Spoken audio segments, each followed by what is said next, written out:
जो ऐसा ये फरमाइएगा कि पार्टी जलसे करने की बहुत कोशिश कर रही है और अलीम गडापुर साहब बढ़के भी बहुत मारते हैं। पेशावर के अंदर बैठ के जब उनकी गुफ्तगू होती है ऐसा लगता है कि जैसे वो एक मुल्क से गुजर के दूसरे मुल्क में घुस जाएंगे।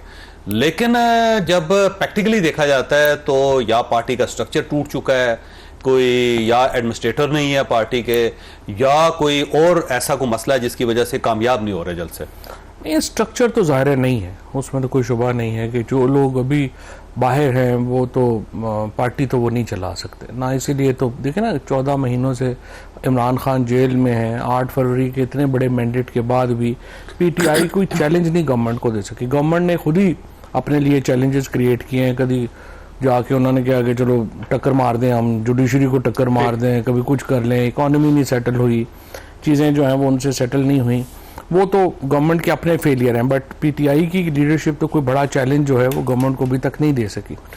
ना ही वो अलायंस बना सके कि जिसके ऊपर वो कोई बड़ी चीज़ कर सकते हैं, ना ही वो ये कर सके। तो ये तो फैक्ट्स हैं जो आप कह रहे हैं।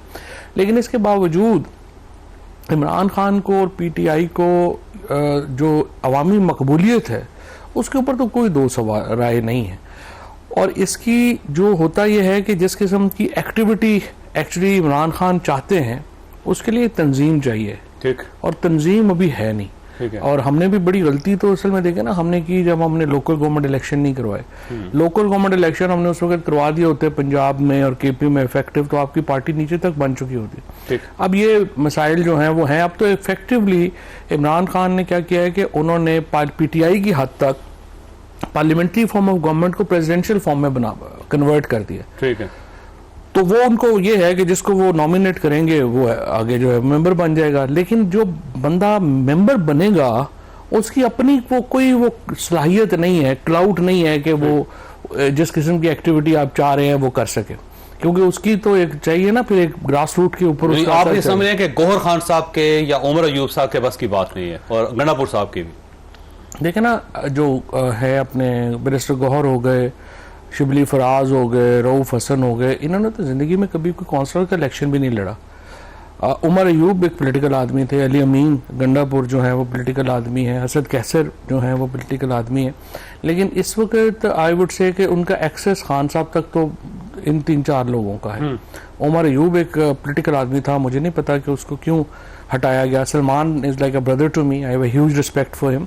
बट देखें, पार्टी का जनरल सेक्रेटरी तो वो नहीं ना उसको उस तरह से चला सकता था, क्योंकि वो तो उमर अयूब जो था वो उसके 4 बंदे वाकिफ भी चाहिए, ग्रुपिंग का पता होना चाहिए, किधर कौन है, क्या है, किसकी क्या कैपेसिटी है। जब याद हो ना कि आप बड़ी ऑर्गेनाइज्ड हैं, आपको पता है कि ये बंदे इलेक्ट होके आए हुए हैं, इनका पता। जब आपने तुक्कों भी करना है तो फिर तो प्रॉब्लम होगी ना। तो पीटीआई का अभी भी आप देखेंगे ना जो प्रॉब्लम आता है, मसलन परसों आप ले लें, कल ले लें, इन्होंने फैसला किया कि हमने बाइकआउट करना है वो चीफ जस्टिस की कोर्ट का।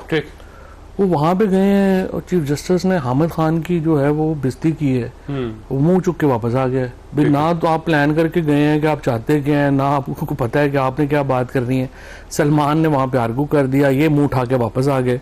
तो ना आपको, आप कहना क्या चाहते थे, आप करना क्या चाहते थे, कुछ पता नहीं। अब लॉयर्स में ये जो कॉन्स्टिट्यूशनल अमेंडमेंट आ रही है, ये सारी पार्टी अभी लॉयर्स के हवाले है, लेकिन कुछ पता नहीं क्या करना है। 30 तारीख को आर्टिकल 63A का केस लगा हुआ है रिवर्सल का। इनको कुछ पता नहीं है इन्होंने क्या, तो अगर रिवर्स हो गया तो क्या करना है हमने, और वहां पे जाके अपनी बात क्या करनी है, स्ट्रेटजी क्या होनी है। भाई आपके 100 मेंबर है पार्लियामेंट में, बेनजीर भुट्टो ने 16 मेंबरों के साथ जो है वो वक्त डाल दिया था। आप 90-92 लोगों के साथ जो है आपका इम्पैक्ट ही कोई नहीं है। और 90-92 के साथ इमरान खान साहब बेगम समेत जेल में है, और मौलाना फजलुर रहमान साहब 13 मेंबर्स के साथ इस वक्त सेंटर वो लाइमलाइट कर ले रहे हैं, सेंटर स्टेज में है। और आपको जो हालात जा रहे हैं ना पीटीआई में, मौलाना फजलुर रहमान आप देखेंगे कि बड़ी जल्दी अपोजिशन मौलाना फजलुर रहमान लीड कर रहे होंगे। ठीक है, इट्स ऑलमोस्ट देयर। ठीक है, बिकॉज पीटीआई में कोई है ही नहीं कि जो उनकी पॉलिटिकल उसका कुछ। अच्छा, कोई क़यादत का बहरान है पाकिस्तान तहरीक इंसाफ में? क़यादत का बहरान तो है ना, जब जाहिर है कि आपने जो काडर था सारा, जो पीटीआई जिन लोगों ने बनाई थी, जो हम लोगों ने जिन्होंने बनाई थी, हमें तो मार कुट के आपने इन्होंने फारिग कर दिया। उसके बाद आपकी जो मैं कह रहा हूँ कि चूंकि लोकल गवर्नमेंट आपने कराई नहीं थी, काडर का फायदा ये होता है ना कि एक नीचे से ऊपर तक लोग रिप्लेसमेंट्स होती हैं, वो तो है नहीं। तो अब यह है कि एक बहुत बड़ा अवामी एक मजमा है, लेकिन उस मजमे में उसने करना क्या है ये बताने वाला कोई नहीं। देखिए बड़ा कुरैशी साहब आ जाए बाहर तो फिर भी है शायद, ठीक है, लेकिन बड़ा लीडर जो होता है ना उसका कमाल ये होता है कि वो अपने जैसे कई लीडर्स पैदा कर लेता है। तो इसका मतलब ये हुआ खान साहब लीडरशिप क्रिएट करने में नाकाम हो गए। लीडरशिप जो थी वो एस्टैब्लिशमेंट ने सारी ठुड्डे मुक्के मार के फारिग कर दी ना। आप देखें हम पॉलिटिशियन है, मैं ये तो नहीं कर सकते यासद उमर या जो बाकी हम लोग सारे थे, इमरान वगैरह, ये जो सारे केपी में सारे बलूचिस्तान में हम लोग बंदूकें उठा के जो है वो पहाड़ों पे तो नहीं चढ़ सकते। हमें तो एक इन्वायरमेंट मिलेगा पॉलिटिक्स का तो हम पॉलिटिक्स कर सकते हैं। अच्छा फिर इसका नुकसान क्या होता है, जब हम जैसे लोग फारिग कर देंगे जिनके पास बंदूक नहीं है, अपोजिशन तो होनी होती है।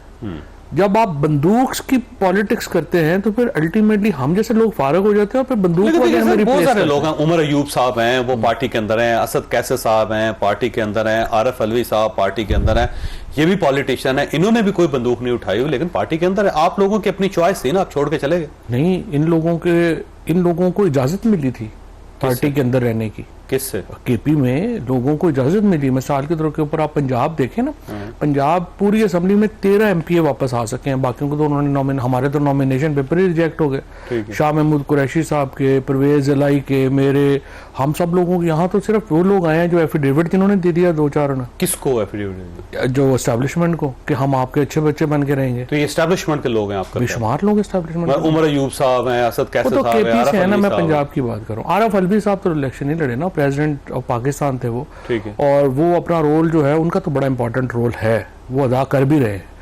President Alvi is one exception जो कि मेरे ख्याल में बड़ा तुरप का पत्ता है अभी पीटीआई के पास। ठीक है, और बाकी जो सब लोग इस वक्त लाइमलाइट में हैं और गिरफ्तार नहीं हुए और पार्टी के अंदर या पार्टी को गवर्न कर रहे हैं, तो आपका ख्याल है वो एस्टैब्लिशमेंट के साथ सेटलमेंट करके आए होंगे? देखिए ना, दो तरह ही के लोगों को इजाजत दी गई इलेक्शन लड़ने की। एक तो जिनकी कैपेसिटी नहीं थी और एक जो एफिडेविट देके है। पंजाब में तो तीसरा नाम बंदा बड़ा मुश्किल है कि जिसकी जो है वो किया गया। यानी आपने 2 कैटेगरीज में लोगों को एक तकसीम किया एस्टैब्लिशमेंट में, उन्होंने इनसे कोई खतरा नहीं है, फारग लोग हैं, इनको लड़ने दें।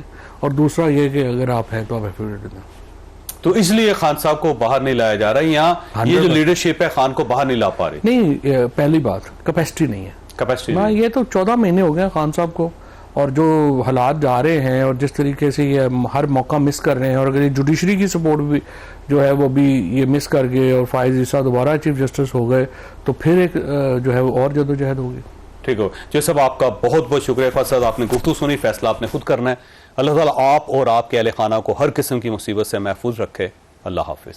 ये फरमाइए सर, अली अमीन गंडापुर साहब की जुबान की वजह से अब मरियम नवाज साहबा वो भी मैदान में कूद पड़ी और ऐसा लगता है दोनों चीफ मिनिस्टर्स आपस में लड़ रहे हैं और अब अली अमीन गंडापुर साहब की गिरफ्तारी का जो मरहला है वो भी तैयार हो गया।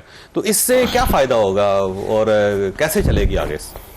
कोई नहीं, देखिए बात यह है कि तलखियाँ हैं हर जगह ही और रोज़ तलखियाँ बढ़ाई जा रहे हैं हम बातों से। कोई बंदा, प्रॉब्लम तो यह है ना कि बड़ी तस्वीर तो कोई देख ही नहीं रहा। यहाँ पे तो हम day to day fire fighting में लगे हुए हैं कि आज का दिन गुजर जाए फिर कल देख लेंगे। तो सारे इकदाम जो हैं हुकूमत के, एस्टैब्लिशमेंट